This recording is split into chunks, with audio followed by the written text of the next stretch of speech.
Film की शुरुआत में हमें एक कपल दिखाया जाता है जिनके घर कुछ दिन पहले ही बच्चा हुआ था, लेकिन किसी वजह से वे दोनों परेशान और डरे हुए थे और अपने घर के सारे शीशे तोड़ रहे थे।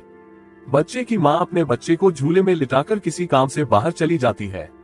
इसके बाद हमें एक अजीब नजारा दिखता है। झूले से एक छोटा मॉन्स्टर निकलता है जो बच्चे की रीढ़ की हड्डी पर हल्का सा कट लगा देता है, जिससे उसका खून बहने लगता है। दूसरी तरफ जब बच्चे के पिता आखिरी शीशा तोड़ने जाते हैं तो वे ऐसा नहीं कर पाते क्योंकि एक चुड़ैल निकलकर उन्हें मार डालती है। जब बच्चे की माँ वापस आती है तो वह ये देखकर डर जाती है कि उसका बच्चा भी मर चुका है। उसका शरीर नीला पड़ गया था, जिससे ऐसा लग रहा था कि वह काफी समय से मरा हुआ है। फिर वह चुड़ैल अचानक गायब हो जाती है, जैसे वह अचानक आई थी, और यह समझना मुश्किल था। खैर, कुछ देर बाद हमें फिर से एक कपल दिखता है जिनके घर भी कुछ समय पहले बच्चा हुआ था। उसमें महिला का नाम रेचल था और वे एक नई जगह रहने आए थे। वे अभी अपना सामान रख ही रहे थे कि तभी उनके लिए एक पार्सल आता है। ये रेचल की माँ ने भेजा था, जिसमें कुछ डिब्बे और खिलौने थे जो रेचल की बहन और उसकी बेटी के थे। रेचल की बहन कोई और नहीं बल्कि वही महिला थी जिसे हमने शुरुआत में देखा था, और उसकी बेटी और पति के साथ जो कुछ भी हुआ था, यानी चुड़ैल और छोटे मॉन्स्टर ने उन्हें मार डाला था। अब हमें पता है कि उनके साथ क्या हुआ था, लेकिन क्यों? इस सवाल का जवाब हमें कहानी में आगे मिलेगा। रेचल वह सामान देखकर खुश नहीं होती। वह सोचती है कि उसकी माँ ने उसके बच्चे के लिए पुराना सामान भेजा है, और साथ ही उस बच्चे का खिलौना भी जो मर चुका था। इस पर उसका पति कहता है कि तुम्हारी बहन के साथ जो हुआ वह एक हादसा था। अब बेहतर होगा कि हम उन चीजों को कोई वहम न माने। उन चीजों में एक किताब भी थी जिसमें किसी दूसरी भाषा में कुछ लाइनें लिखी हुई थी। उसमें कुछ तस्वीरें थी और एक धुन भी बनी हुई थी। रेचल को यह भाषा समझ नहीं आती थी, लेकिन उसके पति को थोड़ी बहुत समझ थी। इसलिए उसने किताब देखी और बताया कि ये लाइनें और धुनें लोरी हैं। रेचल उसे गुनगुनाने लगती है, लेकिन एक कॉल आने की वजह से वह चुप हो जाती है और किताब बंद कर देती है। कुछ दिन बीत जाते हैं और उनका बच्चा बाकी बच्चों की तरह ही रोता रहता है और सोता नहीं है। इसलिए दोनों परेशान थे। न सिर्फ परेशान बल्कि यह सोचकर थक भी गए थे कि बच्चों को पालना आसान नहीं है। दोनों अपने काम से छुट्टी लेकर बच्चे की देखभाल कर रहे थे। रेचल एक बिजनेस वुमन थी, जबकि उसका पति एक आर्टिस्ट था। आज उसकी आर्ट एग्जीबिशन थी जहां उसकी कलाकृतियां दिखाई जा रही थी, इसलिए उसका पति काम पर चला गया। रेचल अकेले ही बच्चे की देखभाल करती है। वह उसे चुप कराकर शांत करने की कोशिश करती है, लेकिन वह सोता नहीं है। फिर जब वह उसके लिए बेडशीट निकाल रही होती है तो उसे वही किताब मिलती है जिसमें वह लोरी लिखी थी। जैसे ही रेचल उसे गुनगुनाती है, उसका बच्चा बहुत आराम से सो जाता है। लेकिन उसी समय घर की खिड़की के कांच में दरारें दिखाई देती हैं, जो अजीब बात थी। जब उसका पति रात को काम से लौटता है तो रेचल उसे बताती है कि मैंने बच्चे को लोरी सुनाई और वह बहुत आराम से सो गया। ये सुनकर वह भी खुश हो जाता है। इसके बाद वे दोनों सोने चले जाते हैं। उनके पास बेबी मॉनिटर था जो बच्चे के कमरे में रखा था, जहां अचानक झूले से एक चुड़ैल निकलती है और उसकी तरफ आने लगती है। रेचल को लगता है कि बच्चे के कमरे में कोई है, इसलिए वह तुरंत उसके कमरे में जाती है, लेकिन वहां कोई नहीं होता। अलमारी का दरवाजा खुला था। उसे चेक करने पर अंदर कुछ नहीं मिलता। जब रेचल बेबी मॉनिटर को देखती है तो उसे लगता है कि शायद वह खराब हो गया है, इसलिए वह उसे कूड़ेदान में फेंक देती है। जब वह बाहर आ रही होती है तो उसे हर तरफ हलचल महसूस होती है। वह पूरे घर की तलाशी लेती है, लेकिन उसे कुछ नहीं मिलता। फिर जब वह आईने में खुद को देख रही होती है तो हम उसके पीछे छिपी चुड़ैल को उस पर नजर रखते हुए देख सकते हैं, लेकिन रेचल उसे नहीं देख पाती। इसके अलावा उस टूटे हुए शीशे पर और भी दरारें हैं। जब उसके पति नहा रहे थे तो रेचल उनके पास जाती है, लेकिन उन्हें शीशे में वही चुड़ैल दिखाई देती है, जिससे वे बहुत डर जाते हैं और उसे दूर धकेल देते हैं। रेचल इस बात से परेशान हो जाती है। इसके बाद वह बच्चे के लिए नया मॉनिटर लेने जाती है, जहां उसे अचानक अंधेरा दिखाई देता है। साथ ही वह चुड़ैल भी दिखती है जो उसे डरा रही थी। उसे देखकर रेचल डर जाती है। इसका मतलब है कि उनके घर में कुछ अजीब चीजें हो रही थी, जो न सिर्फ घर के अंदर बल्कि बाहर भी हो रही थी। अब चुड़ैल शीशे के अंदर से रेचल और उसके बच्चे पर नजर रख रही थी और शीशे की दरारें भी बढ़ रही थी। तभी रेचल को बच्चे के कमरे से रोने की आवाज सुनाई देती है, लेकिन हैरानी की बात यह है कि बच्चा तो उसके साथ ही था। फिर भी वह कमरा देखने जाती है और देखती है कि झूले में कोई और बच्चा रो रहा है। जब वह कंबल हटाती है तो वहाँ कोई बच्चा नहीं बल्कि एक खिलौना होता है। वह इन सब चीजों से डर जाती है और आसपास के दरवाजे भी अपने आप खुलने बंद होने लगते हैं। इसलिए वह घर से बाहर निकलकर बैठ जाती है। जब उसका पति घर आता है तो वह उसे बताती है कि वह डरी हुई है और शायद घर के अंदर कोई है। तब वह एक रॉड लेकर अंदर जाता है और जांच करता है, लेकिन उसे भी वहां कोई नहीं दिखता।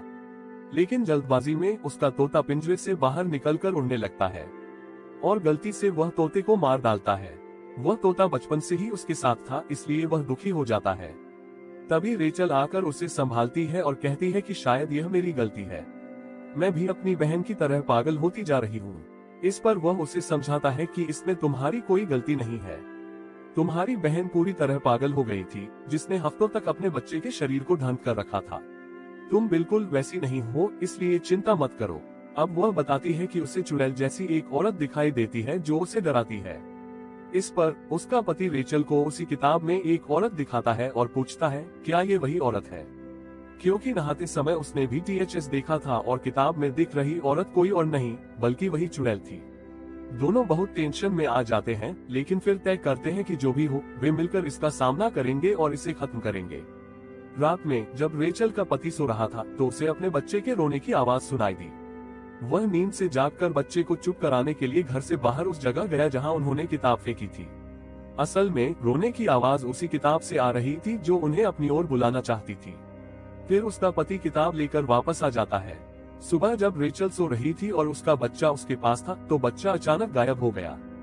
बच्चे की आवाज चादर के अंदर से आ रही थी, इसलिए वह अंदर अपने बच्चे को ढूंढने लगती है और उसे बच्चा मिल तो जाता है, लेकिन वह मरा हुआ लगता है जिससे वह डर जाती है, जबकि असल में बच्चा बिल्कुल ठीक होता है।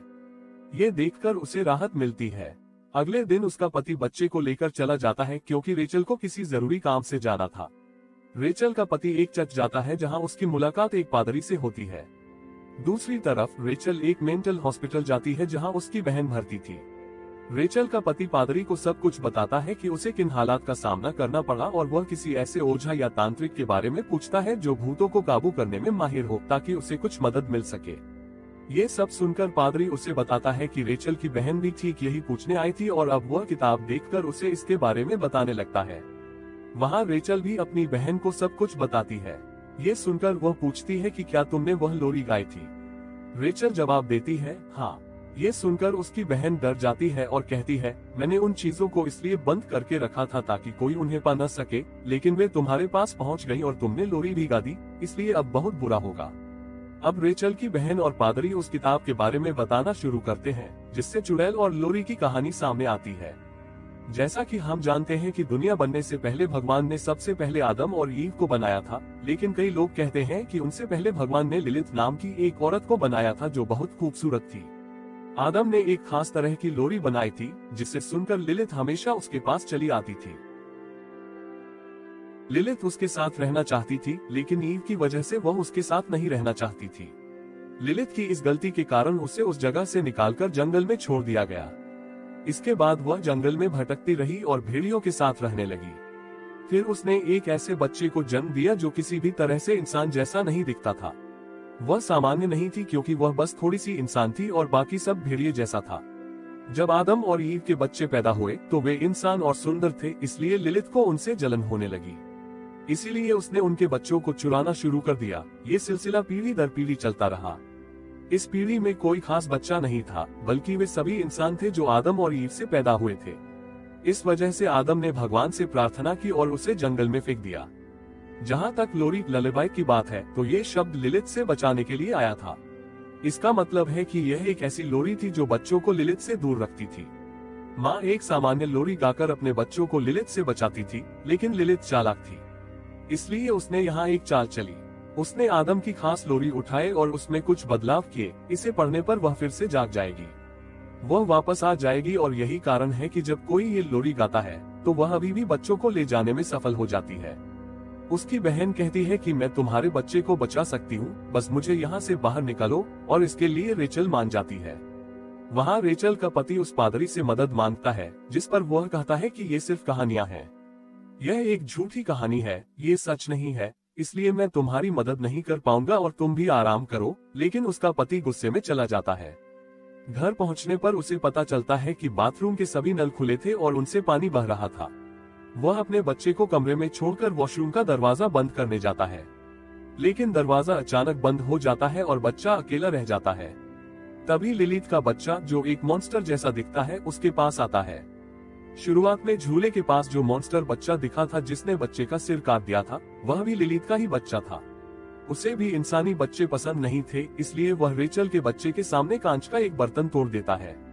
इससे बच्चे के सामने कांच के बहुत सारे टुकड़े बिखर जाते हैं और उसे कभी भी चोट लग सकती है। दूसरी तरफ रेचल के पति को बाथरूम में लिलित की झलक दिखाई देती है। बच्चा कांच के एक टुकड़े से अपना हाथ घायल करने ही वाला होता है कि तभी रेचल वहां आती है और उसे रोकती है। उसकी बहन भी उसके साथ थी। उसे देखते ही रेचल का पति पूछता है कि तुम उसे यहाँ क्यों लाए हो। इस पर वह कहती है कि वह हमारी मदद कर सकती है, लेकिन उसे लगता है कि वह पागल है, इसलिए उसे यह बात पसंद नहीं आती। रेचल की बहन बताती है कि लिलित ने पहले मेरे बच्चे को लिया और फिर मेरे पति को भी मार डाला, इसलिए अब हमें तुम्हारे बच्चे को बचाना है। उस पर हर समय नजर रखो और कांच को ढंक कर रखो, और जब भी हमें लिलित दिखे हम तुरंत वहां से भाग जाएं, क्योंकि वह कांच के जरिए उस पर नजर रखती है और वहीं से आती जाती रहती है, क्योंकि अपनी दुनिया से यहाँ आने का यही उसका तरीका है। रेचल के पति के घर एक आदमी आता है और बताता है कि वह एक सीनियर प्रीस्ट धर्मगुरु है। उसे रेचल के पति की किताब मिली है और जिस प्रीस्ट के पास वे गए थे उसने बताया है कि उन्हें मदद की जरूरत है, इसलिए वह बताए गए पते पर तुरंत आने को कहता है और रेचल का पति वैसा ही करता है और तुरंत उस घर के लिए निकल पड़ता है। अब घर पर रेचल और उसकी बहन बच्चे का ध्यान रख रही थी। रेचल अपनी बहन से कहती है कि उसे नहीं लगता कि वह एक अच्छी मां बन पाएगी। ये सुनकर उसकी बहन कहती है कि ऐसा मत सोचो, ये सब लिलित ने तुम्हारे दिमाग में बिठाया है। यह उसी का प्लान है, क्योंकि ऐसा करके वह तुम्हारा भरोसा तोड़ना चाहती है। इसके बाद वह आसानी से आपके बच्चे को ले जाएगी, इसलिए आपको हिम्मत रखनी होगी और भरोसा रखना होगा। रेचल का पति उस पते पर पहुंचता है और सीनियर प्रीस्ट से मिलता है, जो किताब की जांच करते हैं और उसे बताते हैं कि किसी ने उसमें लिखी लोरी गाई है। इस पर वह कहता है कि हाँ, मेरी पत्नी रेचल ने गाना गाया था। इसके जवाब में पादरी कहता है कि इसीलिए अब तुम्हारा बच्चा लिलित की नजर में है, तो सबसे पहले तुम्हें अपने बच्चे को लिलित से बचाना होगा। और हाँ, वह सीधे आकर बच्चे को नहीं ले जाती, वह उसे मारती नहीं है। असल में उसका तरीका एक जादुई रस्म जैसा है, इसे पूरा करके वह बच्चे तक पहुंच सकती है। इस रस्म में 3 चरण होते हैं। जैसे ही यह पूरा होता है, इस दुनिया का दरवाजा खुलता है और वह आ जाती है। पहला चरण था वह लोरी गाना। फिर दूसरा चरण है घर में किसी जानवर या पक्षी का खून बहाना। इस पर रेचल का पति तुरंत कहता है कि हाँ, मेरे तोते का खून बहा था, वह मर गया है। इसका मतलब था कि अब रस्म पूरी करने के लिए आखिरी तीसरा चरण बचा है, और वह है बच्चे के खून की एक बूंद बहाना। जब ऐसा होता है तो लिलित उसे लेने आ जाती है, यानी लिलित उस बच्चे को ले जा सकती है जिसका खून बहा हो, और यह सब कोई और नहीं बल्कि लिलित के बच्चे करते हैं। उन्होंने रेचल के बच्चे के सामने कांच का बर्तन भी तोड़ दिया ताकि जैसे ही उसका खून बहे और रस्म पूरी हो, लिलित आकर उसे ले जाए। अब पादरी उसे कुछ खास तरह की मोमबत्तियां और एक प्रार्थना देता है। वह ये भी कहता है कि तुम्हें ये प्रार्थना पूरे विश्वास के साथ पढ़नी होगी, क्योंकि लिलित बहुत शक्तिशाली है, लेकिन विश्वास के सामने नहीं। उसके बाद उसका पति वहां से चला जाता है, जबकि पादरी अपनी किताब साथ ले जाता है, क्योंकि यह किताब दुनिया के लिए खतरनाक है। लिलित का बच्चा रेचल के बच्चे पर हल्का सा कट लगाने के लिए उसके पास आ रहा था, लेकिन तभी रेचल की आंख खुल जाती है, तो वह बच्चे को अपनी गोद में उठा लेती है। अब रेचल की बहन उसके पास आती है। वह कहती है कि तुम थोड़ा आराम कर लो, तब तक मैं इसका ध्यान रखती हूँ। लेकिन यहाँ हमें उसकी बहन के इरादे ठीक नहीं लगते, क्योंकि वह कांच से कपड़ा हटा देती है, जो उसे नहीं करना चाहिए था। वह बच्चे को सुई भी चुभौती है, जिससे उसका खून निकलने लगता है। इसके बाद वह लोरी गाने लगती है। रेचल ये सुनकर बहुत हैरान होती है और उससे पूछती है कि वह ऐसा क्यों कर रही है। इस पर उसकी बहन कहती है कि उसका बच्चा अभी भी जिंदा है, जो दूसरी दुनिया में लिलित के पास है, और वह उसे वापस लाना चाहती है। जब लिलित आएगी तो वह तुम्हारे बच्चे को ले जाएगी और मेरे बच्चे को मुझे लौटा देगी। और हाँ, मैंने ही तुम्हें वह किताब भेजी थी। जब से तुम्हारा बच्चा पैदा हुआ था, मैं इसी समय का इंतजार कर रही थी। इससे साफ हो गया कि उसकी बहन उसकी दुश्मन बन गई थी। ये जलन की वजह से भी था। अपनी बहन का ये रूप देखकर उसे बहुत गुस्सा आता है और वह उस पर हमला कर देती है। वे लड़ रही होती हैं, तभी लिलित आती है और रेचल के बच्चे को अपने साथ ले जाती है। इसके बाद उसकी बहन रेचल के पीछे आती है। वह उसे बोतल में खींच लेती है और ले जाती है, जो असल में उसे लिलित की दुनिया में ले आती है। जब उसका पति घर आ रहा होता है तो लिलित उस पर भी हमला करती है, लेकिन वह किसी तरह बचकर अंदर आ जाता है। उसे आईने में रेचल दिखाई देती है, जो अगले ही पल गायब हो जाती है। इसलिए वह सारी मोमबत्तियां जला देती है और लिलित की दुनिया में सभी आईनों की जांच करने लगती है। उसकी बेटी रेचल पर हमला करती है, लेकिन वह उससे बच जाती है। जब उसकी बहन उसके पास आती है और कहती है कि अपनी बेटी को पूरे भरोसे के साथ बुलाओ, क्योंकि ऐसा करने से हम उसे ढूंढ पाएंगे और दोनों बच्चों को बचा पाएंगे। अब जैसे ही रेचल अपने बच्चे का नाम लेती है, उसे उसकी आवाज सुनाई देने लगती है और वह उसका पीछा करने लगती है। फिर लिलिथ रेचल के पति पर हमला करने आती है और उन मोमबत्तियों को बुझा देती है, लेकिन जब वह पूरे भरोसे के साथ प्रार्थना करने लगता है तो वे मोमबत्तियां फिर से बुझ जाती हैं, जिसकी वजह से लिलिथ वहां से चली जाती है। वहां रेचल एक कमरे में जाती है जहां उसे अपना बच्चा मिल जाता है, लेकिन तभी लिलिथ आकर उस पर हमला करती है और उसका बच्चा छीनने की कोशिश करती है। उसकी बहन भी वहां आ जाती है, लिलिथ पर हमला करती है, बच्चे को लेकर रेचल को दे देती है और उससे यहाँ से भागने को कहती है। वह लिलिथ को रोकने की कोशिश करती है, लेकिन लिलिथ उसे भी मार देती है। जब रेचल भाग रही होती है तो सारे आईने टूटने लगते हैं, लेकिन खुद को बचाने के लिए रेचल और तेजी से भागने लगती है। यहाँ उसके पति की प्रार्थना की आवाज उसकी मदद कर रही थी और इससे पहले उसके घर का आईना भी टूट गया था, जिसे पार करके वह वापस आ गई थी। अब लिलिथ भी उस पर हमला करने के लिए आईने से बाहर निकलने लगती है, लेकिन वे दोनों मिलकर प्रार्थना दोहराते हैं और उसे इस दुनिया में आने से रोक देते हैं। इसके बाद सब कुछ शांत और ठीक लगता है, लेकिन ऐसा नहीं होता क्योंकि रेचल की बहन ने अपने बच्चे को रेचल के बच्चे से बदल दिया था।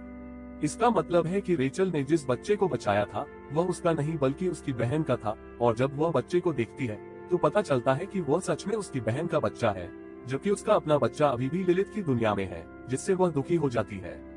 यहाँ उसकी बहन का मकसद पूरा हो गया था क्योंकि वह बस अपने बच्चे को बचाना चाहती थी, लेकिन वह सच में पागल हो गई थी।